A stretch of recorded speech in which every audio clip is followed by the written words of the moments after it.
the International Astronautical Federation webinar series in cooperation with the IAF Workforce Development Young Professionals Program Committee. We are so happy for welcoming you to this webinar series. This is the first webinar and hopefully one out of many to follow. Okay, a few facts about me. My name is Claudio. I will be the moderator of this session. I'm a member of the IAF Workforce Development YPP Committee in my role as Vice Chair of IAF Support. In my day-to-day life, I'm the academic coordinator of the Space Studies program at the International Space University. Okay, that's enough about me. But before delving into details and introductions of our speakers and guests, I would like to thank Dr. Elizabeth Barrios, who is the chair of the Workforce Development YPP Committee, and also Eleonora Lombardi, also a vice chair and a member of this committee, and all the members of our committee, since their work was essential in order to make this happen. Special thanks goes to the IAF for providing us this platform for the webinar series, to the IAF president, to the IAF directors and administrative support. But special thanks go to Stefano Pascali for whose dedication and hard work made this possible. So thank you very much, Stefano. This IAF initiative is truly remarkable, bringing you up-to-date content about technical topics related to space activities. It brings you clarifications, explanations about the structure of the IAF committees, what projects are they involved in. So very interesting to learn about the IAF committees and their structure and how to join. But also, and most importantly for us, is promoting and engaging the next generation in the space-related activities of the Federation and its committee. We need to recognize the pivotal role of the next generation. So this is a platform where we are going to do that. Okay, also another information for you is that this will happen on a rotational basis. So members of our committee will join as moderators, as speakers, and will provide you with more information about their activities. Okay, we have a stellar lineup of guest speakers today, and let me introduce you briefly to our speakers. So they are part of the Space Propulsion Committee. And let me start with the chair of the Space Propulsion Committee, Dr. Angelo Cervone. He is an associate professor in the Aerospace Engineering Faculty at Delft in the Netherlands. He holds a PhD in aerospace propulsion. He has a postdoc fellowship at Osaka University in Japan, and his main research activities are space propulsion and small satellite missions. We also have Elena Tosson, who is Dr. Tosson is an aerospace engineer with a master in aerospace propulsion from Politecnico di Torino and a PhD at Politecnico di Milano. She has extensive working experience at Thales Alenia Space, Avio Aero, and The Orbit. We also have Dr. Andrei Shumeiko. He's the general manager at Advanced Space Technologies Limited and holds a PhD in electric propulsion. We have here together with us Sarosh Kumar. He's a research engineer at the Propulsion Research Center at the University of Alabama in Huntsville, and his work supports the NASA Space Technology Mission Directorate through the Nuclear Propulsion Program. We also have Dr. Adam Ogninsky, who is a manager, engineer, and rocket scientist with experience and working experience at the European Space Agency, and currently working as director of the Space Technology Center at Lukashevich Institute of Aviation. Okay, so let me introduce you our remaining speakers. We have Ozan Kara, a senior researcher at the Technology Innovation Institute Propulsion and Space Research Center, and his research is focused on hybrid rocket propulsion for launch and space applications. I just want to take a moment to congratulate Dr. Adam Ogninsky for the 2025 Young Space Leader Award, and also to remind you that also Ozan Kara has been awarded in 2022 with the Young Space Leaders Award. So big congratulations to you.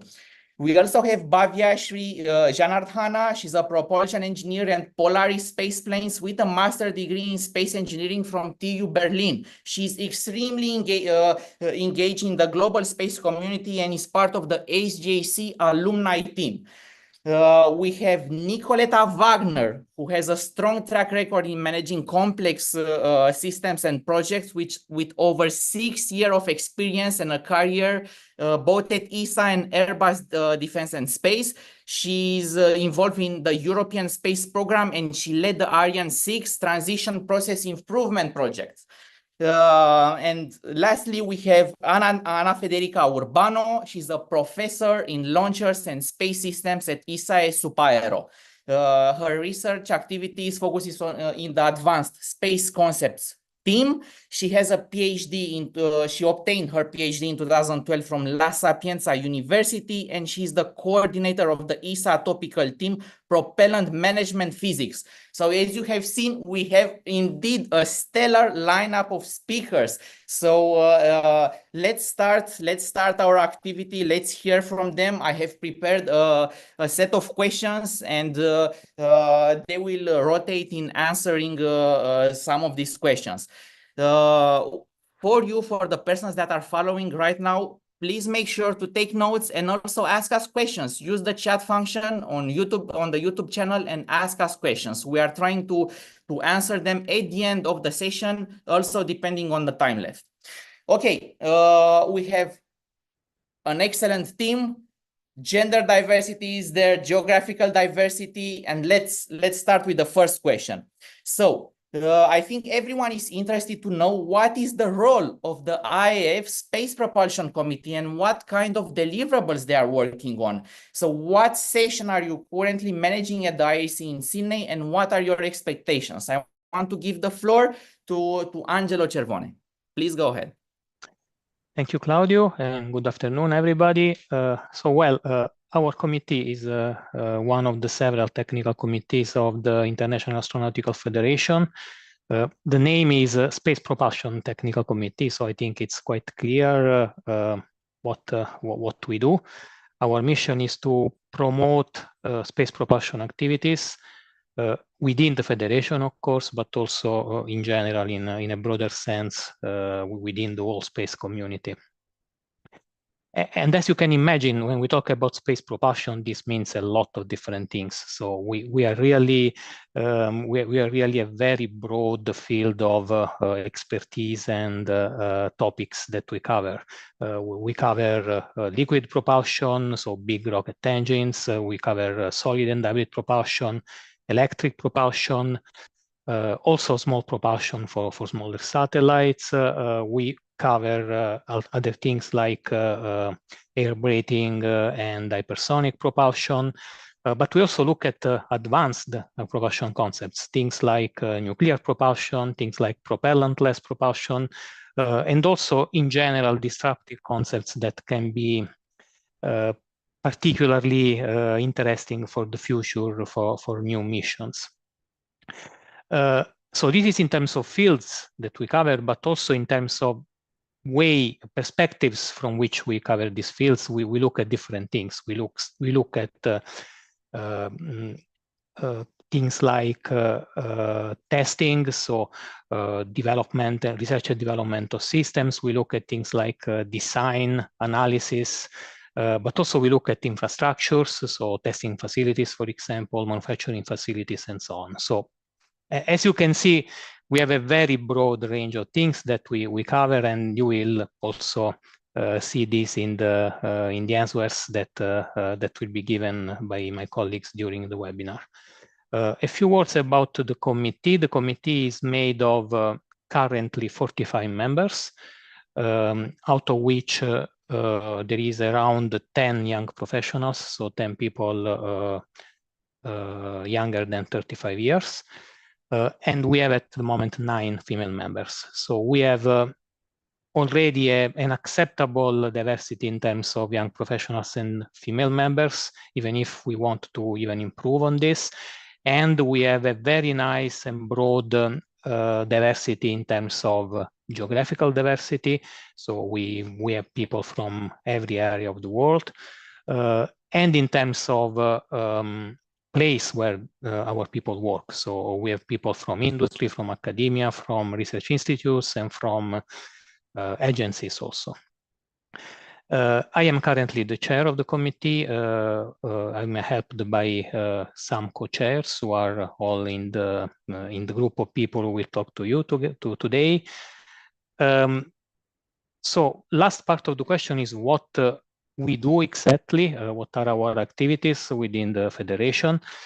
There are several things. We publish every year what we call our committee brief, which is a very short document, 3-4 pages, in which we talk about the latest development in the propulsion field during the year.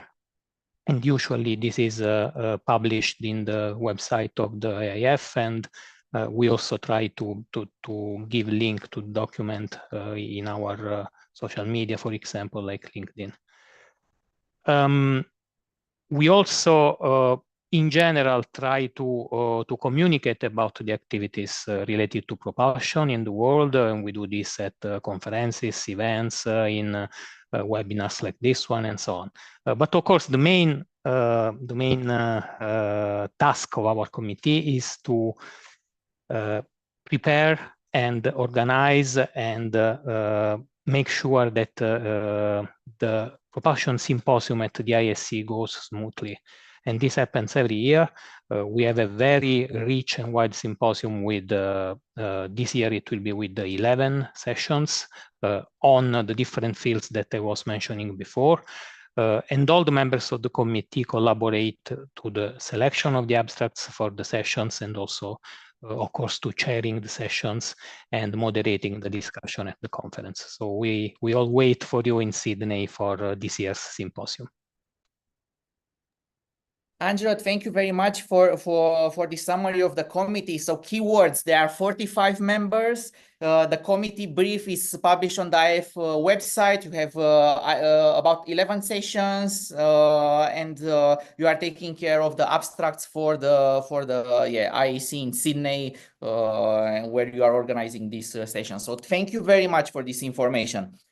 Moving forward with the next question, I'm really interested to know what are the main challenges and what solutions do you foresee with regards to small satellites in low Earth orbit, so in LEO, and also space exploration missions. So this will be very interesting to know from a space propulsion perspective. So I will give the floor to Elena and to Andrei for further information on this. Thank you. Yes, thank you, Claudio, for asking me this question, and thank you, the IAF, for giving me the opportunity to talk about space propulsion here online. So I collected what are the main challenges regarding LEO, first of all. So I think that the main topics here are the quality of the propulsion systems versus the costs. That this is a really big challenge. So in order, there are really a lot of new nano, mini, and small satellites that shall have mobility capabilities for different reasons, and where different technologies can be of help in order to reach this goal. But again, we need to have reliable, repeatable, and high-quality systems, but at low costs, because these satellites' requirements are very strict in terms of development costs. So we cannot afford that the propulsion system cost is half of the satellite. Then we have other challenges that are the in-orbit demonstration for small satellites in LEO. The orbit demonstration of the propulsion systems, it's not an easy matter, and in order to help companies and institutions, the European Commission and the ESA in Europe are helping a lot with fundings, but it's not only an economical issue in order to sustain the in-orbit demonstration costs. A lot of times the difficulty is on the integration of the propulsion system as a payload. Because in these satellites, the propulsion systems requires a certain term of power. If you are talking about an electric propulsion system, on the other side, if you are integrating a chemical propulsion system, this may produce too much higher thrust, and the measuring and not affecting the satellite at all is really, really difficult. Moreover, perform an in-orbit demonstration that has a real value and that is representative for a propulsion system. It means long operations. For example, long duration burns with cold and hot starts. And this is not always possible with the satellites that today are providing this kind of demonstration. Another point is the orbital debris and compliance for re-entry. So today, the satellite propulsion system, the satellites, considering the guidelines of ESA, shall leave the orbit and re-enter in atmosphere within 5 years. And the reliability of the satellite at the end of life shall be higher than 90%. And this means that we need to consider this while designing our propulsion system. And that the life of these kind of satellites can be higher than 5 years. And so this, again, has an impact in costs. The last point that I would like to mention is the importance of the very low Earth orbits that brings new challenges from a technical perspective for propulsion systems. So these are really interesting orbits, and satellites can maintain that orbits and can stay and operate in that orbits only if they have a propulsion system that can sustain the drag and that can compensate the drag. So in here we have some issues that are due to perturbations, due to the presence of the atomic oxygen at high levels. And so the degradation of materials, for example, in the electric propulsion systems that uses cathodes and neutralizers that are subjected to erosion with the atomic oxygen is a topic, is really a main topic. And if the propulsion system in that orbit is not working, the satellite is re-entering on Earth. So regarding the challenges for space exploration missions, my suggestions are to continue with studies and tests on high total impulse propellants for sure, and all the studies and tests on projects that are studying the in-situ resources utilization.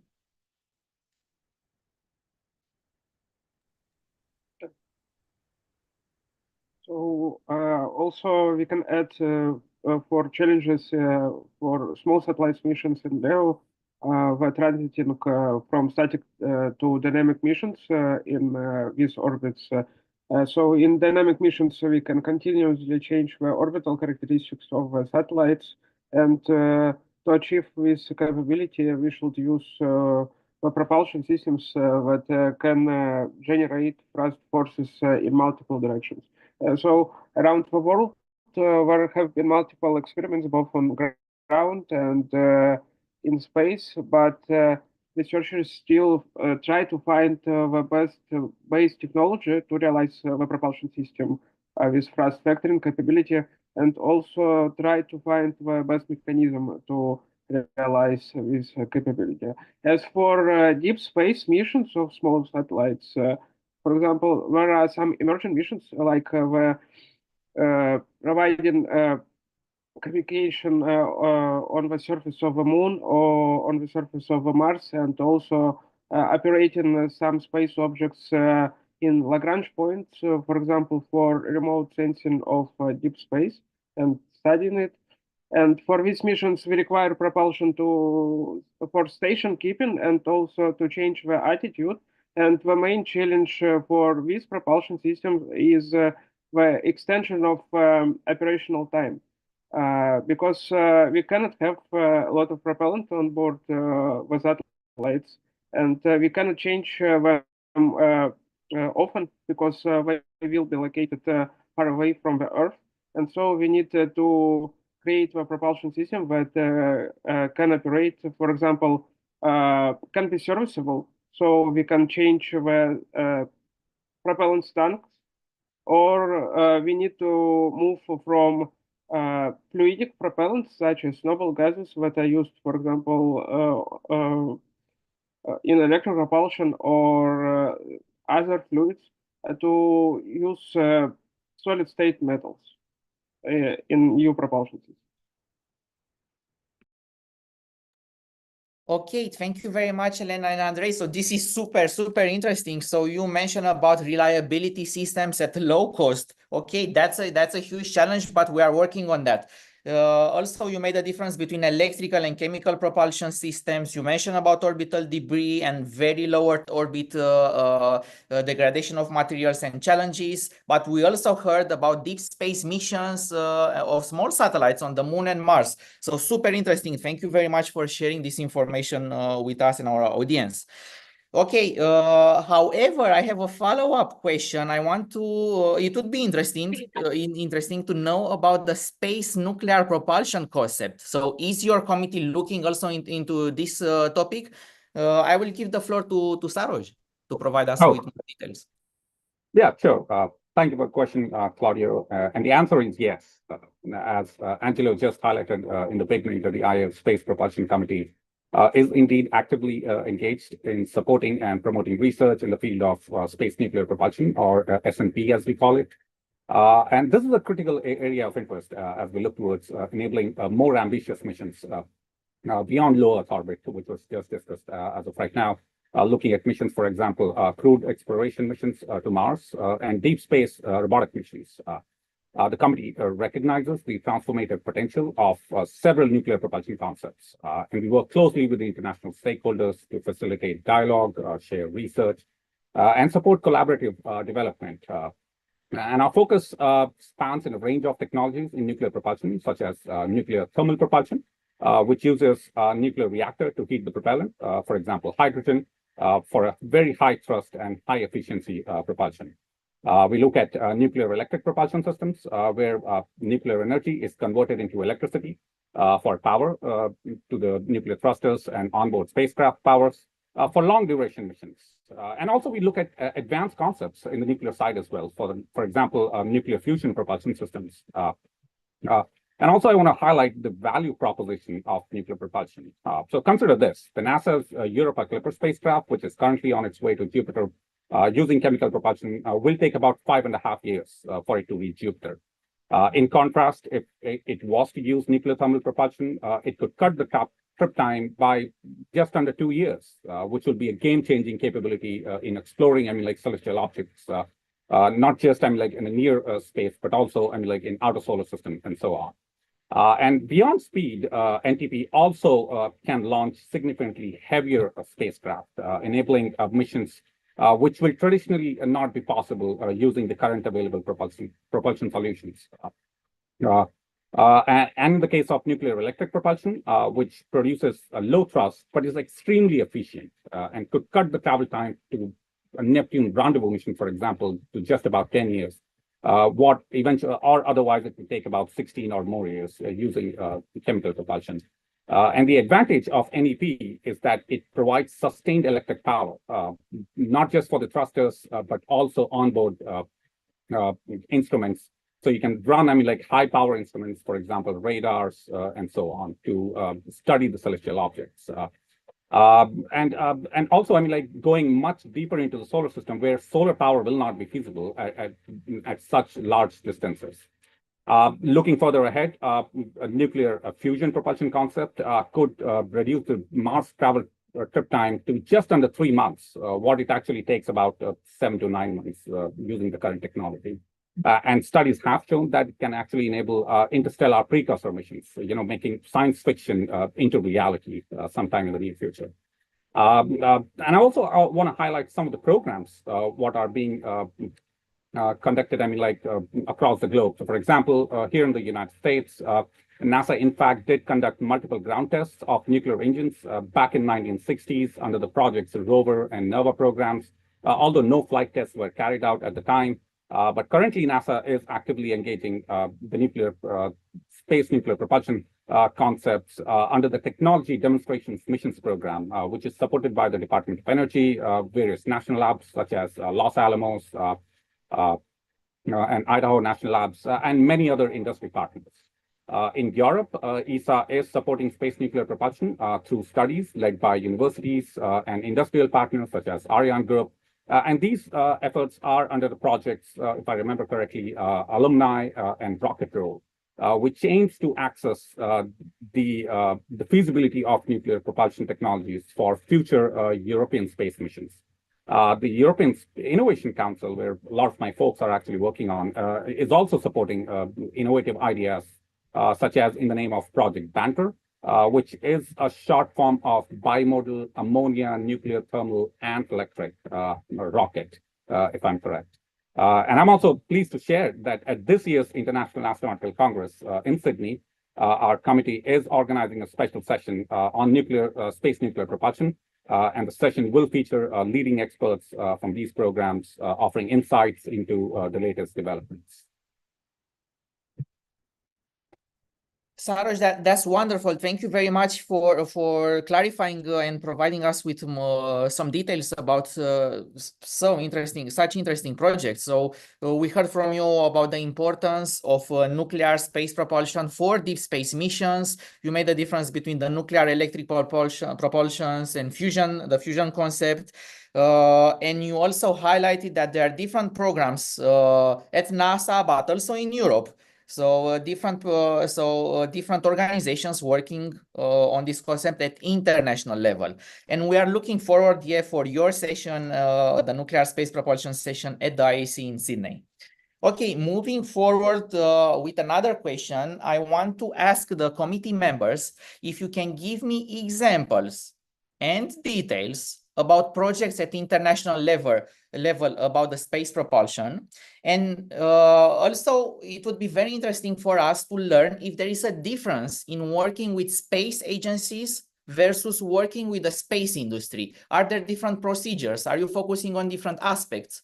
So yeah, let's hear from you. I'll give the floor to Nicoletta and Anna Federica for this question. Thank you. Thank you, Claudio. Good afternoon, everybody. I will focus a lot on the comparison working at a space agency and at space industry. Having worked over 10 years at the space industry and now being in the 7th year at the European Space Agency, I have the opportunity that I live in both worlds and I understand a bit both worlds. Of course, both have its strengths and we need both, also upside downs. So I would say ESA and space agencies, we act as a kind of broker facilitator to bring together industry, national agencies, research institutions, universities at ESA, I would say in Europe, but also worldwide in the context. And that is really important. And I would see our mandate is to increase European competitiveness. And as such, we look far beyond only the, let me say, current immediate needs. We also need to develop technologies which will be used in some decades from now. So unlike industry, which is more driven by the market forces, space agencies and ESA, we are fully motivated by the public interest. So this is really important because we also need to invest in high-risk R&D developments. And speaking about that, for me, when we speak of space, it's sometimes very invisible. While for me, it's the invisible backbone of modern life. So it's everywhere. It's communication, navigation, climate, security aspects. And we see the importance is continuously increasing, now even more so than a few years ago. So as a space agency, we provide much more than only funding. We provide really technical competencies. We provide cutting edge technologies. And this is really an important service, which I think we give to industry, because we avoid that everyone needs to start from the scratch. So we reduce the overall investment need by providing relevant technologies and competencies. That's can be relevant, but we also speak of, let me say, best practices. It can be also tools, methodologies, and technologies, as I said. So for example, there's also different standards, the ECSS standards, which we provide, and we're currently simplifying those and digitalizing them to come more to the state of art also on those standardizations. Looking also a bit on, let me say, a political and administrative dimension. So as a space agency, we're representing member states. So this adds a kind of political and diplomatic layer, which is not so much given or typically found in industry roles. We can also look a bit on the process and agility side. So to be frank, sometimes it can also be a bit more administrative and take longer because we have a certain need for a consensus and a kind of compliance, as well as always keeping in mind the more mid to long-term focus as well. However, the positive side is we are well aware of that, and we are also continuously working on improvements internally and becoming more agile, reducing bureaucracy in ESA and space agencies. Just to highlight a few projects, but Anna Federica will tell more about a project. So there's a lot of things going on. One important project at the moment is, for example, implementing process improvements along the value chain of Ariane 6, which is very interesting, implementing artificial intelligence in production, increasing the resilience of supply chain. So very relevant projects. And what we are currently putting in place is we have Center of Competence in ESA for artificial intelligence. We are putting one in place for modeling and simulation, which is very interesting because we implement digital twins for, let me say, critical assets up to full production lines or complete missions or even a rocket. And what is really new is we are starting to put in place a Center of Competence for industrialization, because we think as space agencies, we are best positioned to support industry in these efforts and the ability to de-risk R&D. And we are focusing on kind of free access, going from a prototype to a product, increasing the resilience of the supply chain, which is becoming more and more important, and going from a product to serial production. And with that, I would hand over to Anna Federica. Thanks, Nicolette, and thanks for the questions. Yes, I can give more point of view from the academia. I have projects which are funded by both industry and agencies. So I can say that agencies are generally maybe more open and even encouraged to fund research projects involving technologies that are needed for the future, long term, as Nicoletta was saying. Whereas industry sometimes focuses more on short-term needs for rapid innovation. But this is not always the case, because there are also industrial projects that focus on advanced concepts to be developed over the next 30 years. So, for instance, I can give an example at IAF Supero, the university where I work. We are funded by the SAC Lab, Space Advanced Concepts Laboratory Chair, which is a partnership between Ariane Group and Airbus Defence and Space. And the aim is specifically to develop concepts for the future of access to space and space exploration that cover actually both fundamental science, but towards application. Then maybe the second most important difference between agencies and companies is maybe that the agencies also fund fundamental research, particularly in relation to basics and applied sciences in microgravity conditions. For example, I have a project with ESA, which is the European Space Agency, that are linked to the management of cryogenic propellant in space, studying the behavior of cryogenic fluids, changing phase in microgravity, which is, of course, a necessity for upper stage and in-space depot, for future in-space depot, but which also have a lot of important research questions that we are addressing that are of interest for much more application on Earth. And here again, this is again also a topic anyway, which is of interest related to propellant management also for industry. So in the end, what I can say is that most of the projects I am involved in are co-funded by industry and agencies. Okay, for me, on the academic part, there is not so much difference. So, for instance, when both European space agencies or the French one, CNES, propose calls to co-fund research project and PhD thesis, these are co-funded, which means that the funding needs to be completed with another source, which most of the time come from a company. So in the end, agencies, academia, and companies, we work together in the field of space propulsion. So our goals really converge. And I want to give one other example, actually, showing as in Europe, research is carried out within collaboration between universities, industries, and agencies. This example that I would like to major is really a major that I would like to mention is really a major project which is funded by a European Horizon program. This project is called SLICE, which is Space Launch Impact on Climate and Environment. So this project will start in January 2026 and aims to fill a current gap that exists in the assessment of the environmental impact of space launchers. And so since we're talking about space propulsion, I can give a reference to liquid propulsion. So the aim of the project is to combine advanced experimental diagnostics, numerical simulations to improve really our capability in the prediction of emission.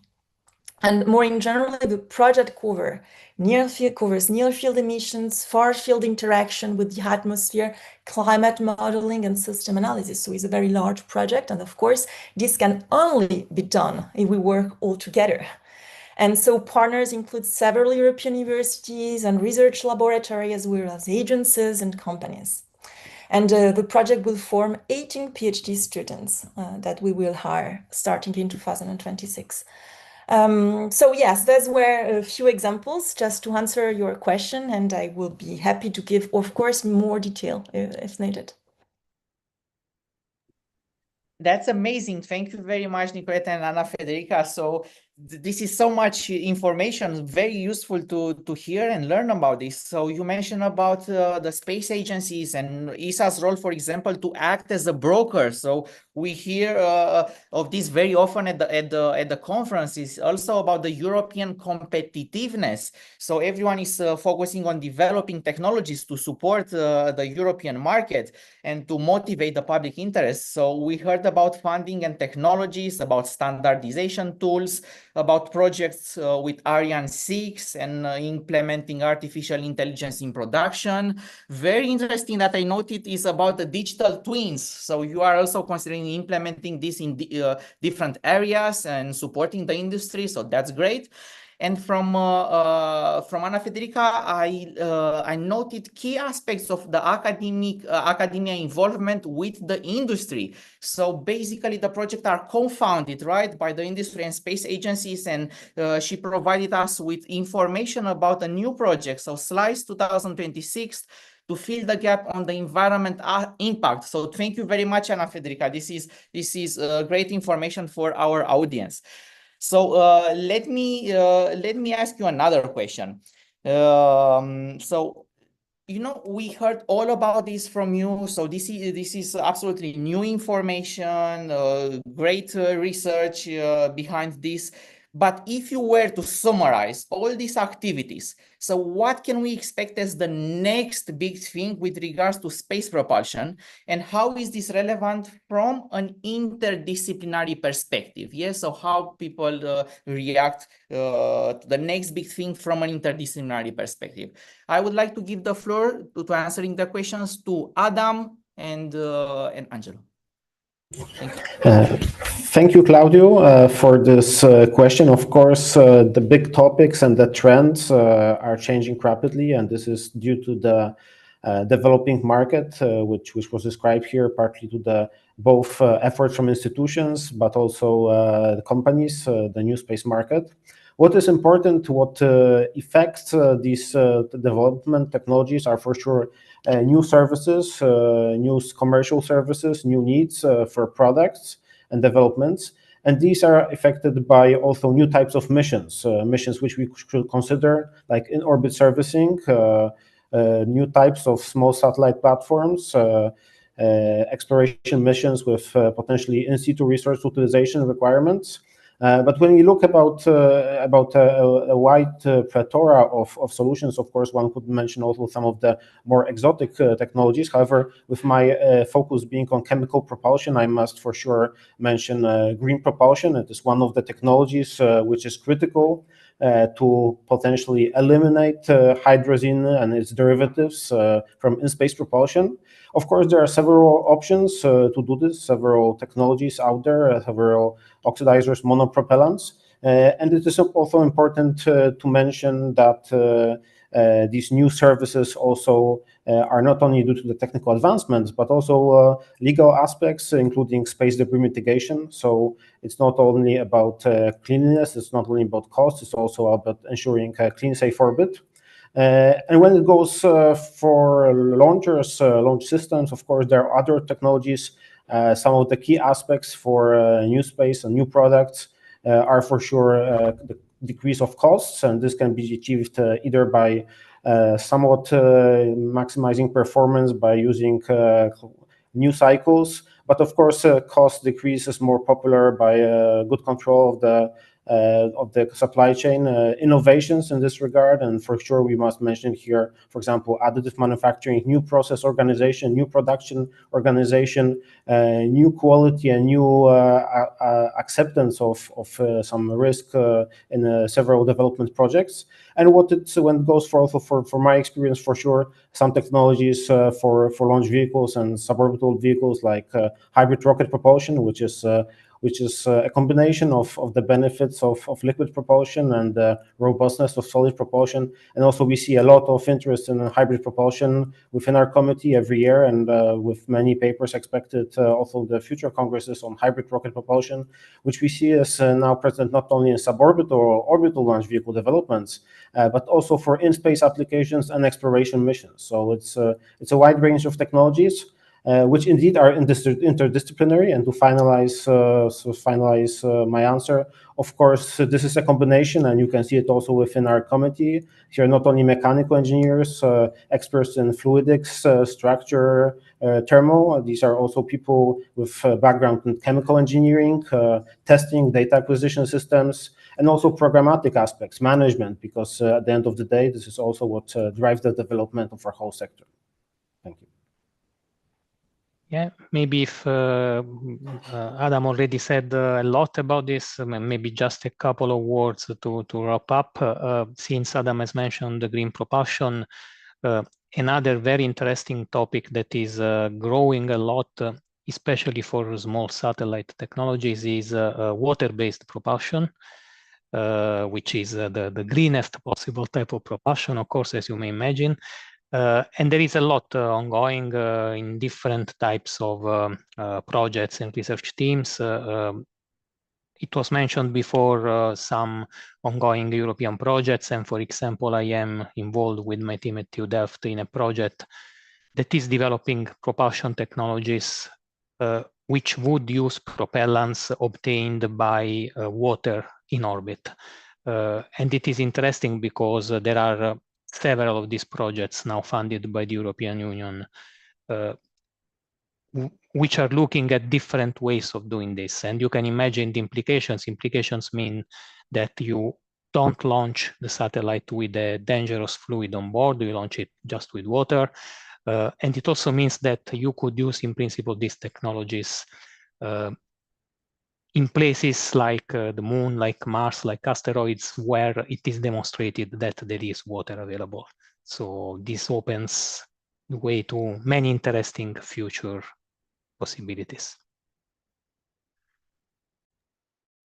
Okay, thank you very much, Adam and Angelo, for clarifying and for telling us about these things. So it's amazing to hear about in-orbit servicing, in-situ resource utilization, green propulsion, such as propellants obtained by water.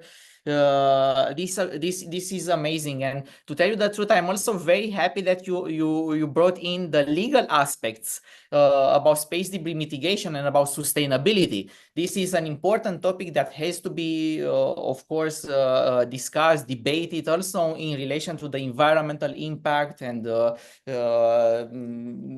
lowered orbits and yeah, so very important topic. Okay, looking at the time, I want to go to the next question, and one that is close to our heart at the International Astronautical Federation. So what is the role of the next generation and how are you interacting with them in the committee's activities? So I want to give the floor to Ozan and to Bhavyashri for this question. Thank you. Thank you, Claudio. Thank you so much for moderating this panel, and thank you everyone participating with your all wisdom and excitement of the technical committee to the public. So yeah, definitely, next generations are the bridge between all the generations every time. So we need to focus on the share everything we have as an experience with them, and therefore they can also be more innovative and be inspired for creating the projects. Of course, we are in the Space Propulsion Committee, so next generations will always have new tools to improve and to test. We are doing different kind of propulsion systems, solids, hybrids, liquid, but we have the AI-based tools every time emerging for the next generations. Maybe I will not understand the tools, but next generation will understand to contribute to more optimized engines maybe, or any kind of CFD tool. So basically, what I can point out that the technical committees under the IAF are the amazing platforms to welcome the next generations always, to find these gaps and to be more productive. Thank you so much. Hi, thanks Ozan for sharing your thoughts on how to include the next generation. And so I would like to give an insight like how the IAF technical committees, particularly the Space Propulsion Committee, we are engaging and including the next generation in our activities. We all know like space propulsion is highly technical and specialized domain, but we are also recognizing like what is the importance of involving the next generation or the early career professional in all this committees and otherwise our activities in a meaningful way. At IAC, we know through the committee, we support dedicated technical session and the IP happening at the IAC, which are accessible to our young contributors, especially the students and the young professionals. And through this diaspora, we are providing them like an opportunity to gain feedback from the experts and also build confidence in an international forum. Additional to this, like including myself and many of my colleagues here, we are often engaging in informal mentoring to help our young professionals and prepare and refine their contributions. Beyond the IAF, we have collaborations through organizations like SGAC, through which the committee supports and engages in their events. Like we have the European Space Generation Workshop or the national level SG workshops, wherein young professionals take part in events like roundtables and panels. They discuss various topics on the propulsion, starting from like liquid propulsion, engaging through the electric propulsion, or even the very latest nuclear propulsion and other aspects of the space propulsion domain. they're not just exploring the technical aspects, but they're also into policy, sustainability, and other mission applicability through these discussions. Like through all these efforts, we are ensuring we are including next generation in our activities. And along with that, along with all this, I would also bring it to your notice, like how Angelo mentioned, like regarding the diversity, we are also working on this through the committee, trying to include and taking steps to welcome contributions from individuals across various diversities.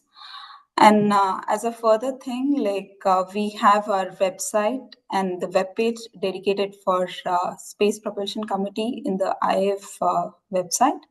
Here, the people or the interested young professionals or the students can reach out to the individuals who think they're working in their particular domain. Very soon, our colleagues in the committee are working on like bringing out our contacts on the website. So soon this would happen, and you can contact us for any further interactions or even expertise and stuff like that. Thank you. Okay, thank you very much, Ozan and Bhavyashri. I loved how you related the technology development to the interest and future research of the next generation. So thank you very much for that. And also thank you for mentioning about the HGAC role and the space generation workshops. So, since they are a great supporter of the IAF activities, and which is also an opportunity for the young professionals to contribute here, to refine their contributions, and to also gain more on the diversity aspects and on cultural awareness. So you also mentioned, Bhavyashri, about the IAF committee and how persons can contact the IAF. So I would like to give the floor to Angelo, who can maybe provide us with more information about these aspects. Thank you. Yes, I just wanted to tell to all the people who are watching this that if you are involved in some way in propulsion activities, and if you are interested in joining the committee, you can anytime myself or any other person, any other member of the committee, or you can contact the secretariat, the IAF secretariat, and they will put you in contact with us.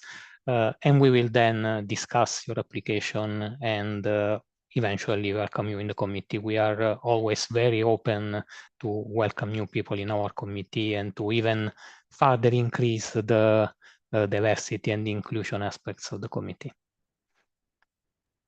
Okay, thank you very much, Angelo. Thank you very much to everyone for answering these 6 questions and providing details. We also have questions from the audience. Yes, so we have a big number of persons that were interested in our talk, in our presentations here. And the first question from the audience is about the advancements in the space propulsion in a very low Earth orbit. So I'll give you the floor to discuss more about this. So may I answer this question? Most promising propulsion system currently, what I consider to be used on very low orbits, I consider to utilize fully or partially gases. And for this propulsion, we need to have separate parts that first will collect the residual gases, and also the thruster that will accelerate with gases and will create a thrust force. So since we had the world had partly the successful completion of Gotcha mission that used ion thruster as the accelerator. Most researchers currently focus on the design of ion thrusters, or of radio frequency type, or also pulsed ion thrusters as an accelerator for such systems. And among the advancements in this field, we can note that there is the UK-based company New Orbit, and they targeting the design of the whole system. The satellite itself, and also this satellite will have the collector and also thruster, and this propulsion system will utilize the ambient gases as the propellant. And so they already completed the development of their ion thruster.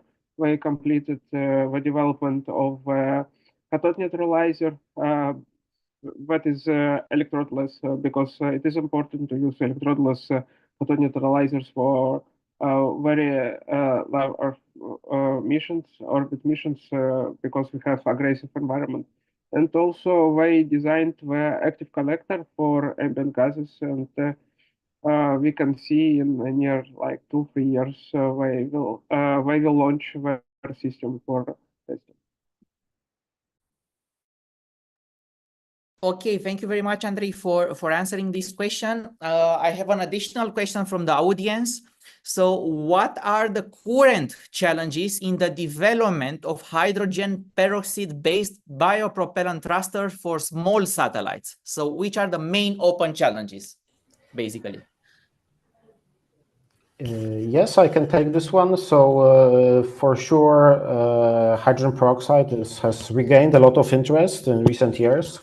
Historically, the issue was the low accessibility of modern grades, which did not have at that time good in-space storability. It is believed now that with some new technologies, it is possible to use hydrogen peroxide safely and for a longer time, thus enabling its in-space applications also on satellite platforms. Of course, the trick is not only to develop the bipropellant thruster itself, but of course to provide the full complete system. And this is what most integrators, customers are interested today. And if you're thinking about full system integration, then for sure, in case of small satellites, we have to look at also chemical compatibility, because we look at rather specific ranges of volume to surface area of propellant tanks and explosion devices. So this is to be ensured by using, for example, new technologies of passivation of surfaces, new technologies of surface finishings. This has to be solved along with compatibility of other components, valves, pyrovalve, electromagnetic valves, fluidic elements. And of course, if we look at the bipropellant thruster itself, then for sure two things are clear. One thing is if we use a hypergolic propellant combination, then we have to ensure good performance, small impulse bit, and good storability as with the oxidizer itself. So several solutions are under development worldwide. And of course, if we look at the other configuration of small sat propellants, we can use also a non-hypergolic propellant, but using a catalyst bed for quasi-hypergolic ignition. And in this case, we're looking also at relatively high throughputs for each gram of satellite catalyst bed, and also the requirement for potentially cold starts or minimum power requirements, so not to have large heaters on the platforms, especially small platform.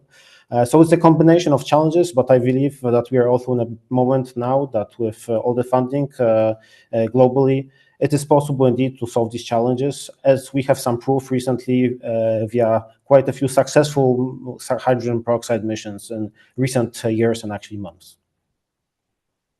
Okay, thank you very much, Adam, for answering this question and for providing additional details.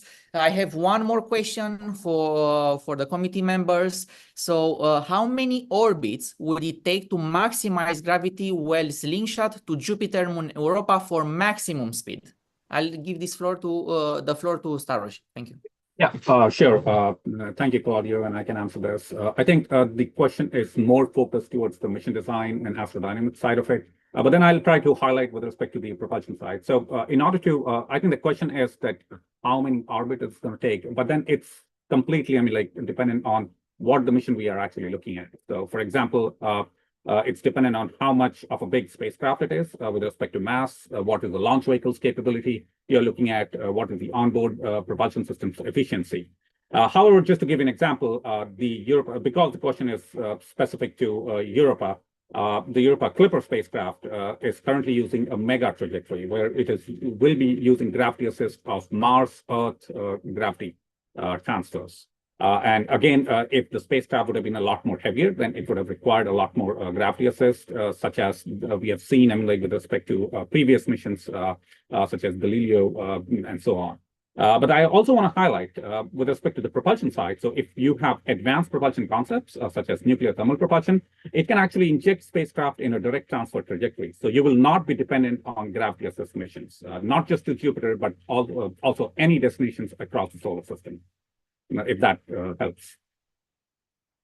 That's perfect. Thank you very much, Sarosh. So looking at the time, I think this is time to wrap up this session. So thank you very much to our amazing speakers.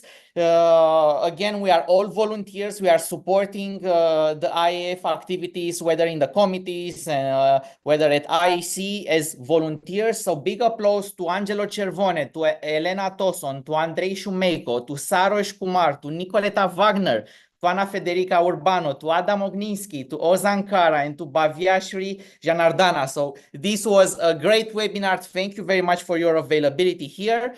And as part of my closing remarks, I want to focus on the next generation and encourage them to persevere, to dream, to stay engaged with the Federation, because space is driven by innovation and interdisciplinarity, and all of us have a place in it. So as students, as young professionals, as mentors, as experts, we need the next generation of professionals in space activities. So this being said, back to mission control, back to IAF, back to Stefano. Thank you very much and see you next time.